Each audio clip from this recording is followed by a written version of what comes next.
안녕하세요, 소중한 청취자 여러분.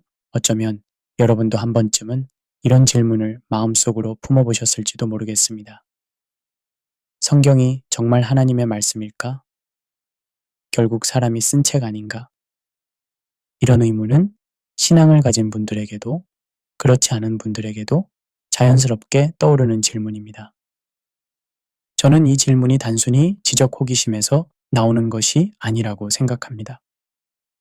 이것은 우리 존재의 근본과 관련된 매우 실존적인 질문입니다. 만약 성경이 정말 하나님의 말씀이라면 그것은 우리 삶의 모든 것을 바꾸어 놓을 수 있는 엄청난 의미를 갖습니다. 반대로 만약 그것이 단순히 고대인들의 종교적 상상력의 산물이라면 우리는 완전히 다른 삶의 방향을 찾아야 할 것입니다. 오늘 우리는 이 근본적인 질문을 함께 탐구해 보려고 합니다. 하지만 저는 여러분에게 일방적으로 답을 제시하려는 것이 아닙니다. 오히려 우리가 함께 생각하고 함께 고민하면서 진리를 향한 여정을 걸어가고 싶습니다. 제1장, 시대를 관통하는 영원한 질문. 성경은 결국 사람들이 쓴 거 아닌가요? 그걸 왜 하나님의 말씀이라고 하나요? 이 질문을 처음 들었을 때 저는 질문자의 용기에 감탄했습니다. 왜냐하면 이것은 정말 용기가 필요한 질문이기 때문입니다. 많은 종교적 환경에서 이런 질문은 금기시되거나 신앙이 부족한 증거로 여겨지기도 합니다. 하지만 저는 이런 질문이야말로 진정한 신앙의 출발점이라고 생각합니다. 프랑스의 철학자 볼테르는 의심은 불쾌하지만 확신은 우스운 것이다 라고 말했습니다. 이 말에는 깊은 진리가 담겨 있습니다. 의심 없는 확신은 종종 맹신으로 이어지고 맹신은 진리를 왜곡시킵니다. 반면에 진정한 의심은 우리를 더 깊은 진리로 인도하는 길잡이가 될 수 있습니다. 독일의 신학자 디트리히 본회퍼는 값싼 은혜와 값비싼 은혜에 대해 이야기했습니다. 마찬가지로 우리는 값싼 믿음과 값비싼 믿음에 대해서도 생각해 볼 수 있습니다. 값싼 믿음은 의문 없이 받아들이는 것이고 값비싼 믿음은 치열한 고민과 탐구를 통해 얻어지는 것입니다. 현대를 살아가는 우리에게 이 질문은 더욱 절실합니다. 왜냐하면 우리는 과학적 사고방식에 익숙한 시대에 살고 있기 때문입니다. 우리는 모든 것을 검증하고 증명하고 반박 가능성을 제시할 수 있는 것을 진리로 받아들이도록 훈련받았습니다. 칼 포퍼의 반증 가능성 이론에 따르면 과학적 이론은 반증될 수 있는 조건을 제시할 수 있어야 진정한 과학이 됩니다. 그렇다면 성경은 이런 기준에서 어떻게 평가될 수 있을까요? 성경의 주장들은 과학적으로 검증 가능한 것일까요? 이런 질문들은 단순히 학문적 호기심에서 나오는 것이 아닙니다. 이것은 우리 시대의 정신적 풍토와 깊은 관련이 있습니다. 우리는 수천 년 전 이야기가 지금 시대에도 유효하다고요? 라고 자연스럽게 묻게 됩니다. 흥미롭게도 이런 질문은 기독교 외부에서만 나오는 것이 아닙니다. 기독교 내부에서도 이와 관련된 치열한 논쟁이 벌어지고 있습니다. 자유주의 신학자들은 성경을 하나님의 말씀으로 보기보다는 인간의 종교적 경험의 기록으로 이해하려고 합니다.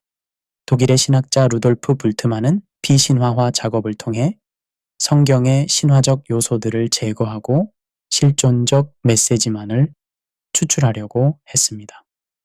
그는 현대인이 더 이상 기적이나 초자연적 사건들을 문자 그대로 믿을 수 없다고 주장했습니다. 한편 포스트 모던 시대의 포스트 복음주의 운동 내에서도 성경의 권위에 대한 재검토가 이루어지고 있습니다. 이들은 성경 해석의 상대성과 맥락의 중요성을 강조하면서 절대적 진리로서의 성경 개념에 의문을 제기합니다. 정경이 어떻게 결정되었는지도 불투명하다던데요. 외경은 왜 빼고 어떤 책은 넣었는지 기준도 애매해 보입니다. 이 질문은 특히 날카롭습니다. 왜냐하면 이것은 성경의 권위가 결국 인간의 판단에 의존하는 것 아니냐는 근본적인 의문을 제기하기 때문입니다. 역사를 살펴보면 신약 정경의 형성 과정은 실제로 수세기에 걸친 복잡한 과정이었습니다. 초기 기독교 공동체들마다 어떤 책들을 권위 있는 성경으로 인정할 것인가에 대해 다른 견해를 가지고 있었습니다. 예를 들어 2세기의 마르키오는 구약을 완전히 거부하고 신약의 일부만을 인정했습니다. 반면에 몬타니즘 운동은 새로운 계시가 계속 주어진다고 주장했습니다. 이런 상황에서 교회는 어떤 기준으로 정경을 결정했을까요? 제2장 성경 자체가 말하는 자기 증언. 이제 우리는 성경 자체가 자신에 대해 무엇이라고 말하는지 들어보겠습니다.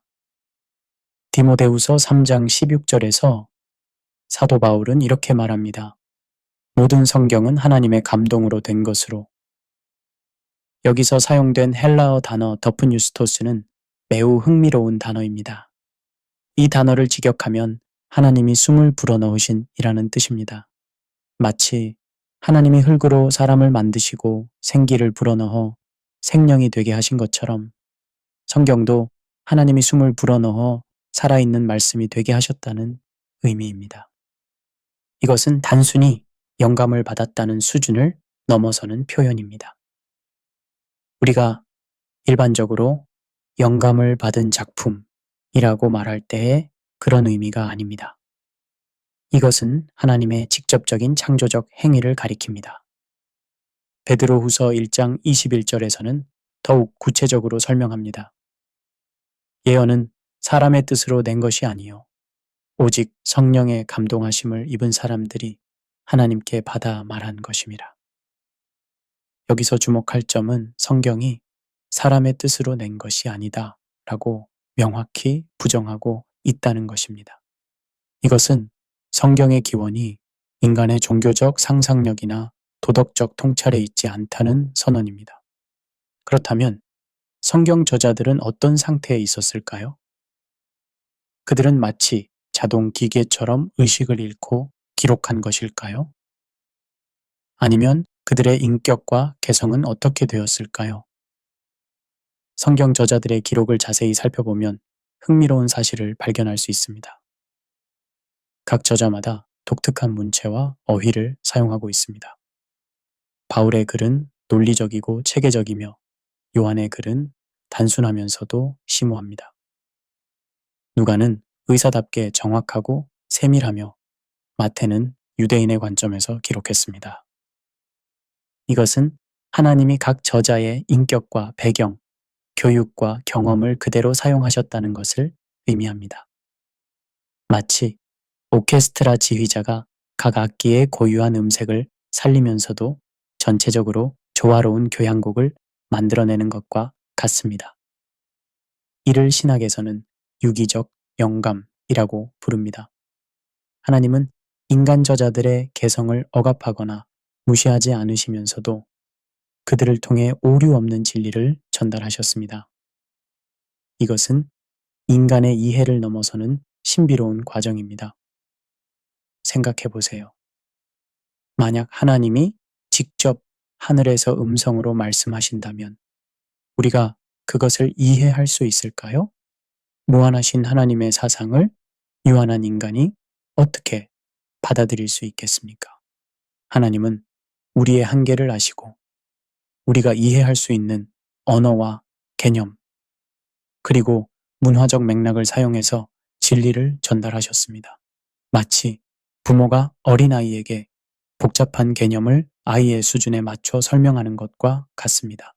칼뱅은 이것을 하나님의 겸손이라고 표현했습니다. 전능하신 하나님이 연약한 인간의 수준까지 낮아오셔서 우리와 소통하시는 것이라고 말입니다. 제3장 정경 형성의 역사적 여정.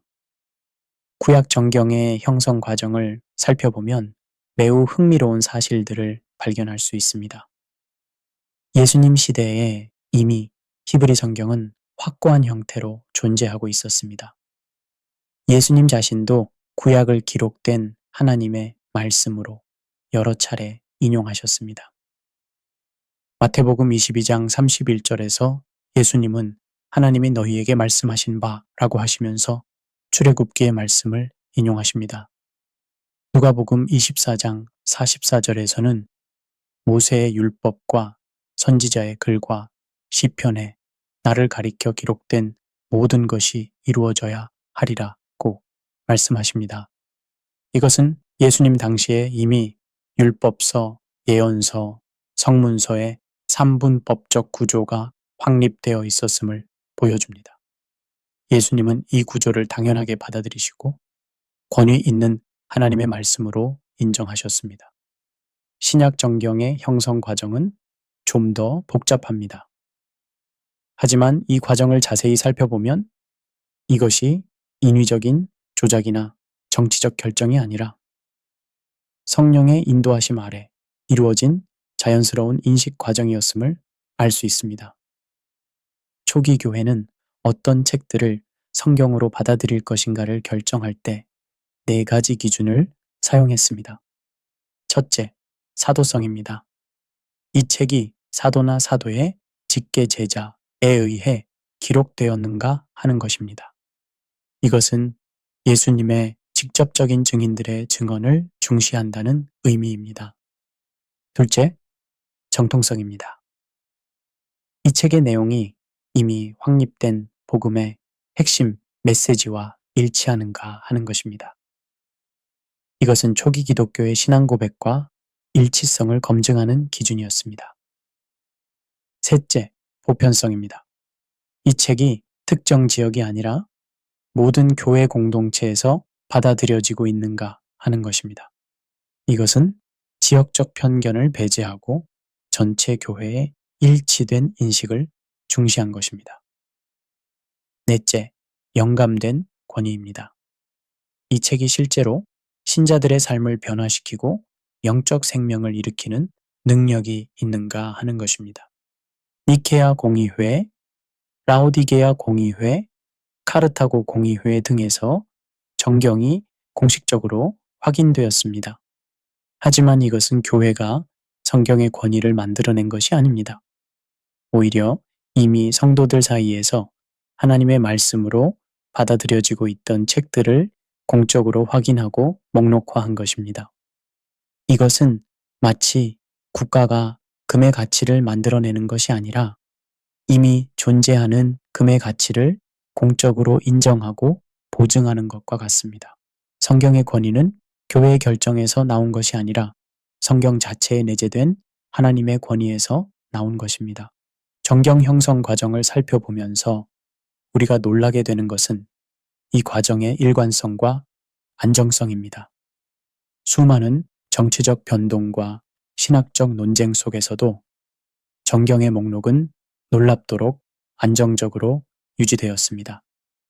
만약 정경 형성이 단순히 인간의 정치적 결정이나 권력 투쟁의 결과였다면 시대와 지역에 따라 매우 다른 모습을 보였을 것입니다. 하지만 지중해 연안의 다양한 교회들이 서로 다른 문화적 배경을 가지고 있음에도 불구하고 놀랍도록 일치된 정경 인식을 보여주었습니다. 이것은 정경 형성이 단순한 인간의 의견 수렴이 아니라 성령의 특별한 인도하심이 있었음을 시사합니다. 제4장 외경과 위경 그 차이를 이해하기. 외경에 대한 이해는 성경의 권위를 이해하는데 매우 중요합니다. 외경은 토비서, 마카버서, 지혜서, 집회서 등을 포함하는 책들로 구약과 신약 사이의 중간기에 기록된 유대인들의 문헌입니다. 이 책들이 성경에 포함되지 않은 이유는 무엇일까요?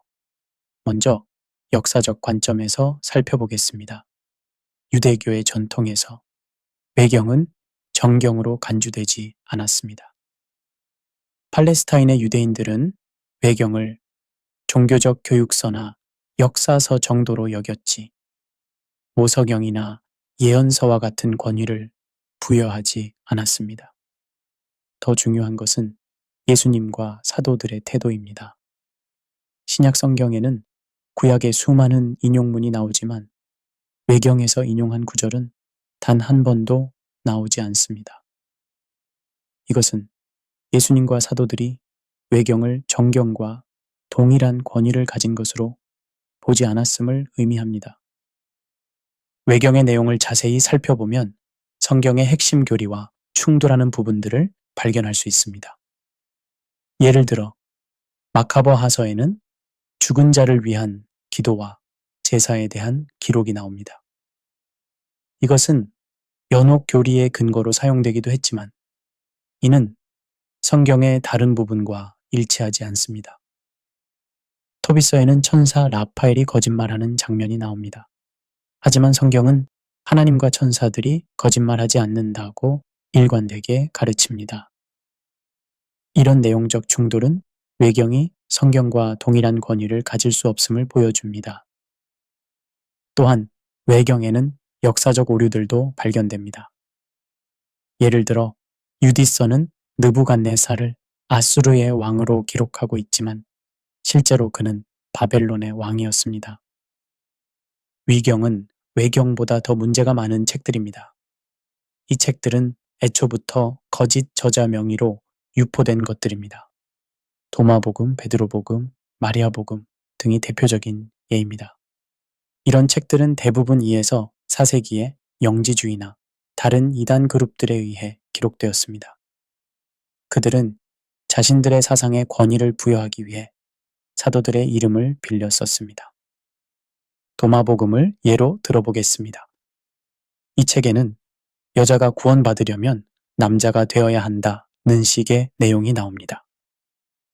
이는 명백히 성경의 가르침과 배치됩니다. 성경은 남녀가 하나님 앞에서 동등한 존재임을 가르칩니다. 그렇다면 정경과 외경의 근본적 차이는 무엇일까요? 이것은 단순히 내용의 차이가 아닙니다. 이것은 권위의 차이입니다. 정경은 하나님의 직접적인 계시로서 절대적 권위를 가집니다.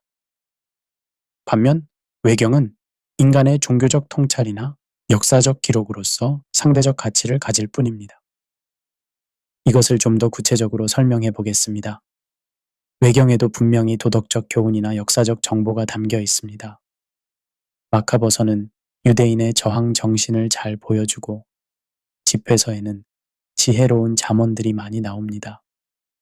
하지만 이런 가치 있는 내용이 있다고 해서 그것이 하나님의 말씀과 동일한 권위를 갖는 것은 아닙니다.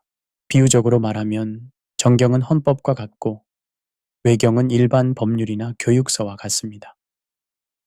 일반 법률도 유용하고 필요하지만 헌법과 동일한 지위를 가질 수는 없습니다. 제5장 성경이 하나님의 말씀이라는 증거들.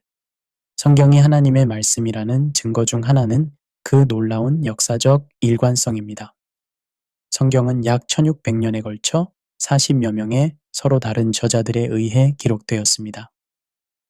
이들은 왕도 있고 농부도 있고 학자도 있고 어부도 있었습니다. 시간적으로는 모세부터 사도 요한까지, 지리적으로는 중동 전 지역에 걸쳐 기록되었습니다. 일반적으로 이렇게 다양한 저자들과 시대, 배경을 가진 책들을 모아놓으면 내용의 충돌과 모순이 발생하기 마련입니다. 하지만 성경은 놀랍도록 일관된 메시지를 담고 있습니다. 그 중심에는 하나의 구속사적 주제가 흐르고 있습니다. 죄로 타락한 인간을 구원하시려는 하나님의 사랑과 계획, 이것을 다른 책들과 비교해 보세요. 동일한 주제에 대해 여러 명의 학자가 쓴 논문집만 봐도 서로 다른 견해와 해석들로 가득합니다. 하물며 1600년이라는 긴 시간에 걸쳐 기록된 66권의 책이 어떻게 이렇게 일관된 메시지를 담을 수 있을까요? 성경에는 수많은 예언들이 기록되어 있고 그 대부분이 역사 속에서 문자적으로 성취되었습니다. 특히 메시아에 대한 예언들의 성취는 매우 놀랍습니다. 이사야 7장 14절의 처녀 탄생 예언, 이사야 53장의 고난받는 종에 대한 예언, 미가 5장 2절의 베들레헴 탄생 예언, 스가랴 9장 9절의 나귀를 타고 입성하는 왕에 대한 예언 등이 모두 예수 그리스도 안에서 정확히 성취되었습니다. 수학자들이 계산해 본 결과 구약의 주요 메시아 예언들이 한 사람에게서 우연히 성취될 확률은 천문학적으로 낮습니다. 이것은 인간의 상상력이나 우연의 일치로는 설명할 수 없는 일입니다. 하지만 성경이 하나님의 말씀이라는 가장 강력한 증거는 그것이 사람들의 삶을 실제로 변화시키는 능력입니다. 히브리서 4장 12절은 이렇게 말합니다. 하나님의 말씀은 살아있고 활력이 있어 좌우의 날선 어떤 검보다 예리하여 살아있다는 표현에 주목해 보세요. 성경은 단순한 고전 문학이나 종교 경전이 아닙니다. 그것은 살아있는 하나님의 말씀으로서 현재도 활동하고 있습니다. 저는 개인적으로 이런 경험을 수없이 해왔습니다. 절망적인 상황에서 성경의 한 구절이 새로운 희망과 힘을 주었던 경험, 죄의식으로 괴로워할 때 성경을 통해 용서와 평안을 얻었던 경험, 중요한 결정을 앞두고 성경을 통해 분명한 방향을 얻었던 경험들 말입니다. 역사를 통해 수많은 사람들이 성경에 대한 믿음 때문에 목숨을 바쳤습니다. 초대교회의 순교자들부터 현대의 지하교회 성도들까지 그들은 권력의 위협도 칼의 위협도 견디어냈습니다. 사람들이 거짓된 것을 위해 목숨을 바칠 수는 없습니다. 물론 잘못된 신념을 위해 죽는 사람들도 있습니다. 하지만 성경의 경우는 다릅니다. 성경은 그 자체로 진리를 증명하는 내적 증거와 함께 수많은 증인들의 목숨을 건 증언을 가지고 있습니다. 특히 초대교회의 사도들을 생각해 보세요. 그들은 예수님의 부활을 직접 목격한 증인들이었습니다. 만약 부활이 거짓이었다면 그들이 그것을 위해 순교할 이유가 없었을 것입니다. 하지만 그들은 모두 순교자의 길을 걸었습니다. 이것은 그들이 확실한 진리를 경험했기 때문입니다. 또한 20세기와 21세기의 고고학적 발견들은 성경의 역사적 신뢰성을 계속해서 확증해주고 있습니다. 한때 신화로 여겨졌던 성경의 기록들이 실제 역사적 사실로 입증되는 경우가 많습니다. 예를 들어 한때 학자들은 성경에 나오는 히타이트족이 실존했는지 의문시했습니다. 하지만 19세기 말부터 히타이트 문명의 유적들이 발견되기 시작했고 이제 우리는 히타이트가 고대 근동의 강력한 제국이었음을 알고 있습니다. 다니엘서에 나오는 벨사살 왕에 대해서도 마찬가지입니다. 오랫동안 학자들은 이 인물이 허구라고 생각했습니다. 하지만 나보니두스 연대기의 발견으로 벨사살이 실제 바벨론의 공동 통치자였음이 확인되었습니다. 제6장 현대의 도전과 성경의 응답. 현대를 살아가는 우리에게 성경과 과학의 관계는 피할 수 없는 주제입니다. 성경은 과학적으로 검증된 사실들과 모순되지 않는가? 라는 질문을 자주 받습니다. 이 질문에 답하기 위해서는 먼저 과학과 성경이 다루는 영역을 구분해야 합니다. 과학은 어떻게의 질문에 답하고 성경은 왜와 누가의 질문에 답합니다. 과학은 자연현상의 메커니즘을 설명하고 성경은 그 현상의 목적과 의미를 설명합니다. 갈릴레이는 성경은 우리에게 하늘로 가는 방법을 가르치는 것이지 하늘이 어떻게 움직이는지를 가르치는 것이 아니다 라고 말했습니다. 이 말에는 깊은 지혜가 담겨 있습니다. 하지만 이것이 성경과 과학이 완전히 분리된 영역이라는 뜻은 아닙니다. 성경이 자연에 대해 언급할 때 그 내용은 과학적 사실과 조화를 이룹니다. 다만 성경은 과학 교과서가 아니라 구원의 메시지를 담은 책이라는 점을 이해해야 합니다. 포스트모던 시대의 또 다른 도전은 문화적 상대주의입니다. 성경도 특정 시대와 문화의 산물 아닌가? 그것이 어떻게 모든 시대와 문화에 적용될 수 있는가? 라는 질문입니다. 이 질문은 매우 정당한 관심사입니다. 성경은 분명히 특정한 역사적, 문화적 맥락에서 기록되었습니다. 구약은 고대 근동의 문화적 배경을 가지고 있고 신약은 헬라 로마 문화의 영향을 받았습니다. 하지만 여기서 중요한 것은 형식과 내용을 구분하는 것입니다.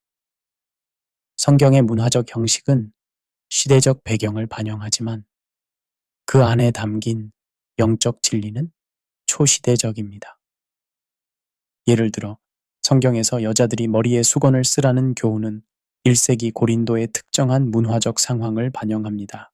하지만 그 이면에 있는 질서와 존중의 원리는 모든 시대에 적용됩니다. 종교다원주의 시대에 성경만이 유일한 진리라고 주장하는 것은 배타적이고 독선적이지 않은가 라는 비판도 자주 제기됩니다. 이 질문에 대해 우리는 진리의 본질에 대해 생각해 봐야 합니다. 진리는 본질적으로 배타적입니다. 1 플러스 1은 이라는 것이 참이라면 1 플러스 1은 3이라는 것은 거짓입니다. 이것은 수학적 독선이 아니라 논리적 필연성입니다. 마찬가지로 성경이 제시하는 구원의 길이 참이라면 그것과 모순되는 다른 길들은 거짓일 수밖에 없습니다. 이것은 종교적 독선이 아니라 논리적 일관성입니다. 물론 이것이 다른 종교를 가진 사람들을 무시하거나 경멸해도 된다는 뜻은 아닙니다. 오히려 성경은 우리에게 모든 사람을 사랑하고 존중하라고 가르칩니다. 다만 진리에 대한 확신과 사람에 대한 사랑은 구분되어야 합니다. 제7장 실존적 함의들. 만약 성경의 권위가 무너진다면 어떤 일이 일어날까요? 이것은 단순히 학문적 논쟁이 아닙니다. 이것은 우리 삶의 기초와 방향에 직결되는 문제입니다. 성경의 권위를 거부하는 순간 우리는 진리의 기준을 잃게 됩니다. 그렇다면 무엇이 우리의 판단 기준이 될까요? 개인의 경험, 사회의 합의, 과학적 발견, 철학적 사유, 역사를 돌아보면 성경의 권위가 약화된 사회들에서 도덕적 상대주의와 가치관의 혼란이 나타나는 것을 볼 수 있습니다. 절대적 진리를 인정하지 않는 사회에서는 결국 힘의 논리나 다수의 의견이 진리를 대신하게 됩니다. 성경의 권위를 부정하면서 동시에 성경을 이용하려는 시도들도 있습니다. 성경에서 내가 좋아하는 부분만 취하고 마음에 들지 않는 부분은 시대적 한계로 치부하겠다는 식의 접근입니다. 하지만 이런 접근은 결국 성경이 아니라 자기 자신을 권위로 삼는 것입니다. 이것은 성경을 하나님의 말씀으로 받아들이는 것이 아니라 자신의 사상을 정당화하는 도구로 사용하는 것입니다. 프리드리히 니체는 신은 죽었다고 선언했지만 동시에 이렇게 경고했습니다. 신을 죽인 우리는 이제 신이 되어야 한다. 절대적 권위를 거부한 인간은 스스로 절대적 권위가 되려고 합니다. 하지만 유한한 인간이 무한한 권위를 행사하려 할 때 어떤 일이 일어날까요?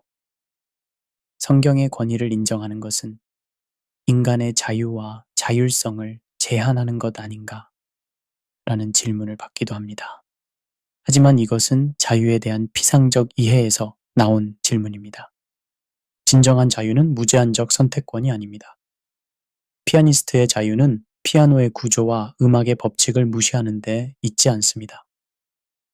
오히려 그 법칙들을 정확히 이해하고 따를 때 아름다운 음악을 연주할 수 있는 자유를 얻습니다. 마찬가지로 인간의 진정한 자유는 하나님의 설계도를 무시하는 데 있지 않습니다. 오히려 창조주의 의도를 이해하고 따를 때 우리는 진정한 자유와 기쁨을 경험할 수 있습니다. 성경이 하나님의 말씀이라는 것을 받아들일 때 우리는 삶의 의미와 목적에 대한 확실한 답을 얻게 됩니다. 우리는 우연의 산물이 아니라 하나님의 특별한 창조물입니다. 우리의 삶은 무의미한 것이 아니라 영원한 목적을 가지고 있습니다. 반대로 성경의 권위를 거부한다면 우리는 실존적 공허감과 마주하게 됩니다. 프랑스의 철학자 알베르 카뮈는 인간 존재의 부조리함을 날카롭게 지적했습니다. 의미를 추구하는 인간과 침묵하는 우주 사이의 괴리감 말입니다. 하지만 성경은 이 침묵하는 우주가 실제로는 말씀하시는 하나님의 창조물임을 계시합니다. 우주는 침묵하지 않습니다. 다만 우리가 들을 귀를 가지지 못했을 뿐입니다. 제8장 성경과 함께 살아가기. 성경이 하나님의 말씀이라는 것을 믿는다면 이제 우리는 어떻게 살아야 할까요? 이것은 단순히 지적 동의로 끝날 문제가 아닙니다. 이것은 우리 삶 전체의 방향을 결정하는 문제입니다. 말씀 중심의 삶이란 성경을 우리 삶의 최종 권위로 인정하는 것입니다. 중요한 결정을 내릴 때, 어려운 문제에 직면했을 때, 도덕적 판단이 필요할 때, 성경의 가르침을 기준으로 삼는 것입니다. 하지만 이것이 성경을 기계적으로 적용한다는 뜻은 아닙니다. 성경은 구체적인 상황별 매뉴얼이 아니라 원리와 방향을 제시하는 나침반입니다. 우리는 성경의 원리를 현실에 지혜롭게 적용해야 합니다. 성경을 바르게 이해하고 적용하기 위해서는 올바른 해석 원칙이 필요합니다. 첫째, 성경 전체의 일관성을 고려해야 합니다. 성경의 한 부분을 다른 부분과 모순되게 해석해서는 안 됩니다. 둘째, 역사적, 문화적 맥락을 고려해야 합니다. 성경의 각 책은 특정한 상황에서 특정한 독자들을 위해 기록되었습니다. 이런 배경을 이해할 때 더 정확한 해석이 가능합니다. 셋째, 성경의 핵심 메시지인 그리스도 중심적 해석을 해야 합니다. 구약과 신약 모두 궁극적으로 예수 그리스도를 가리키고 있습니다. 넷째, 성령의 조명을 구해야 합니다. 성경은 성령의 감동으로 기록되었으므로 성령의 도우심 없이는 제대로 이해할 수 없습니다. 개인적 성경 읽기와 함께 공동체적 분별도 중요합니다. 교회는 2000년 동안 성경을 해석하고 적용해온 경험과 지혜를 축적하고 있습니다. 우리는 이런 공동체의 지혜를 겸손히 배워야 합니다. 물론 교회의 전통이 항상 옳은 것은 아닙니다. 종교개혁이 필요했던 이유도 바로 그 때문입니다. 하지만 개인의 해석이 오랜 교회 전통과 크게 다르다면 자신의 해석을 다시 한번 점검해 볼 필요가 있습니다. 진정으로 성경을 하나님의 말씀으로 받아들인다면 우리 삶에는 변화가 일어납니다. 이것은 거칠애나 형식적 변화가 아니라 내면으로부터 우러나오는 진정한 변화입니다. 우리의 가치관이 바뀝니다. 세상이 중요하게 여기는 것들보다 하나님이 중요하게 여기시는 것들을 추구하게 됩니다. 우리의 관계가 바뀝니다. 다른 사람들을 경쟁 상대나 이용 대상으로 보지 않고 하나님의 형상을 지닌 소중한 존재로 보게 됩니다. 우리의 미래 전망이 바뀝니다. 이 땅에서의 삶이 전부가 아니라는 것을 알게 되고 영원한 관점에서 현재를 바라보게 됩니다. 에필로그 살아있는 말씀과의 만남. 친애하는 여러분, 우리는 긴 여정을 함께 걸어왔습니다. 성경이 정말 하나님의 말씀일까? 라는 질문에서 시작해서 계시와 영감의 신비를 탐구하고 정경 형성의 역사를 추적하고 현대적 도전들을 살펴보았습니다. 이 모든 논의의 끝에서 저는 여러분에게 하나의 제안을 드리고 싶습니다. 이것은 학문적 제안이 아니라 실존적 제안입니다. 성경이 하나님의 말씀인지 아닌지를 판단하는 가장 확실한 방법은 직접 경험해 보는 것입니다. 성경을 정기적으로 기도하는 마음으로 순종하려는 자세로 읽어보십시오. 그리고 그것이 여러분의 삶에 어떤 변화를 가져다 주는지 관찰해 보십시오. 이것은 과학적 실험과 비슷합니다. 가설을 세우고 실험을 하고 결과를 관찰하는 것입니다. 다만 이 실험은 실험실에서 하는 것이 아니라 삶의 현장에서 하는 것입니다. 한 달 동안만이라도 성경을 진지하게 읽어보십시오. 그리고 그 말씀에 따라 살려고 노력해 보십시오. 정말로 성경이 하나님의 말씀이라면 여러분은 분명히 그 증거를 경험하게 될 것입니다. 진리를 추구하는 것은 용기가 필요한 일입니다. 왜냐하면 진리는 때로 우리가 원하지 않는 것을 요구하기 때문입니다. 성경이 하나님의 말씀이라는 것을 받아들인다면 우리는 우리 삶의 주권을 하나님께 내어드려야 합니다. 많은 사람들이 성경의 권위를 인정하지 않는 이유는 지적인 문제가 아니라 의지적인 문제입니다. 성경의 요구가 너무 급진적이고 도전적이기 때문에 그것을 피하고 싶어 하는 것입니다.